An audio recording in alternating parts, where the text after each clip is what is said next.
It's been a few years since we got to play each other in football, but how's everything with the football team up in Lexington? Well, they have had a solid season. They had three games against ranked teams that didn't go as well as they hoped. So they haven't had that marquee win. They've kind of taken care of business in the games that they were expected to do well, and the games where they were an underdog, they haven't quite found the formula. So they're looking for that breakthrough signature win. And offensively, with Devin Leary at quarterback, what is this Kentucky team doing best in terms of running its offense? Well, the thing they were doing best is giving the ball to Ray Davis. I haven't checked the stats this week. I know he was for several weeks the SEC's leading rusher, so he's either one or two. Tennessee made a really focused effort to take him away because Kentucky had been struggling throwing the football. Tennessee's approach was, okay, let's prove to us you can throw it.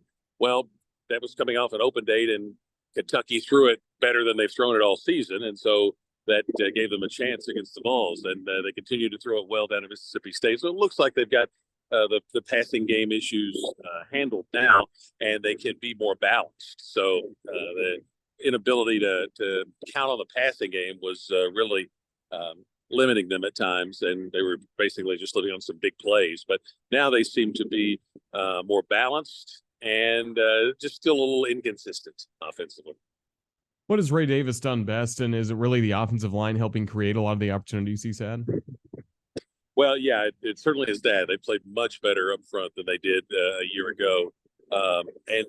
Ray has, I think the feeling was he was a guy that was going to be great between the tackles with those hard yards, which he has done. But I think he's had a little more of a breakaway component than maybe Kentucky fans were expecting. So he's just been super consistent, really. He runs really hard, great in blitz pickup, great, teammate, catches the ball well. Last week was the first game in which he didn't score at least one touchdown. So he's been a guy that's really been their best player offensively. Then on the defensive side of the ball, who are some of the playmakers our fans need to know about? What's the strength of this Kentucky defense? Well, I think probably their defensive line is their best position group. Deion Walker's a future NFL player. They play the 3-4, so he's usually lined up at one on either side of the nose. And otherwise they're a little younger than they've been. A lot of sophomores on the defense, and so they have had some issues against the best offenses they have faced. The top three offenses. Of the five in the league, Kentucky's played three of them of the top five, and they did not fare well really against them. They gave up way too many points. So otherwise, they've been solid. I mean, last week they were really good against Mississippi State, held them to 3 points, 218 total yards. Really good against Florida. So that was their emphasis last week, to try to get back to what they did in the Florida game. That was certainly, I think, far and away their best overall performance, given that Mississippi State did have its backup quarterback in last week. So the Florida game was kind of the high point of the season for the defense, and then they ran into three high-powered offenses and had some struggles. But I think they're probably in October they had some issues where they were had some key guys dinged up. Trevin Wallace came back last week and played well. He's one of their better players as an inside linebacker. They've had a freshman that they put in at one of the safety positions that helped solidify that. He started the last two games, Ty Bryant, so that's helped them. Their safety play was a little inconsistent. So, just inconsistency stemming from being relatively inexperienced compared to some past Kentucky defenses.